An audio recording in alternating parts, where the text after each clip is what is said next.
Hey, how's it going? My name's Nat. Let's see what's making news. The government has told streaming platforms that they'll need to produce more Australian-made movies and TV shows under new rules that are set to come in next year. But not all of them are happy about it. Here's Josh.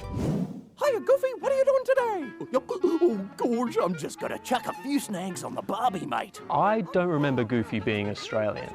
Yep, the shows we watch are about to get more Aussie. You see, yesterday the government announced a new plan to support our creative industries, including more local content quotas. And that means that streaming giants like Netflix and Disney Plus are going to be forced to create more Australian content. Making sure that the soundtrack to life in Australia is our music. The shows people will be watching are Australian shows. People in the film industry here are pretty excited about this because it means that the change could bring more work down under. But as expected, some platforms aren't so keen on this idea. A few of them say they already follow existing local content rules and argue that introducing more rules would just get way too confusing. There are also questions surrounding what makes Australian content Australian. For example, big studios like Marvel shoot their films in Australia very often, but their films don't really reflect Australian culture. So there are still a few things to work out, but it's safe to say that things on TV are gonna start feeling a little closer to home.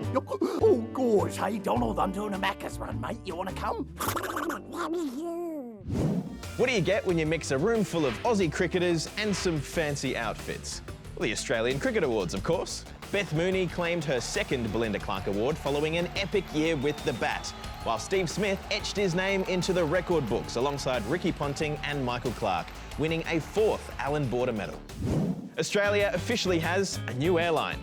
It's called Bonza, and its first flight took off from the Sunshine Coast to the Whitsundays earlier today. It will fly to 17 destinations, and each plane has its own unique Aussie name, including Shazza, Bazza, and Sheila. You've probably heard of trying to find a needle in a haystack, but what about trying to find a tiny, dangerous radioactive capsule somewhere between Perth and the Pilbara? Here's Justina. Uh-oh. What? You know that tiny radioactive capsule that would be really hard to find if we lost it? Yeah? Well, we lost it. Sound the alarm. Yeah, this isn't a drill. A small radioactive capsule has been lost somewhere in WA. It's about the same size as a Tic Tac. And somewhere along its 1,400 kilometre journey from a mine to a storage facility, it disappeared. The fact that it's missing is very concerning. This is a very dangerous material and we want it to be recovered as soon as possible. Officials are conducting a big search using specialised equipment. The GPS shows us where the truck stopped, where it was overnight, and the rest stops. It's going to take weeks to search the area, but even then, there's no guarantee it'll be found. What if someone else finds it? Were to discover it somewhere along the route, we are very keen that they do not handle it. And for good reason. Experts reckon it could be radioactive for hundreds of years. And getting too close could cause serious illness. So while the search continues, the WA government is weighing up tougher rules so things like this don't happen in the future. Now it's time to go back, way back, because these next stories are all about old things. Ooh. This water is as cold as your fridge. At 3.5 degrees Celsius, more than 1,000 swimmers in Germany braved the conditions to take part in this traditional winter swimming event.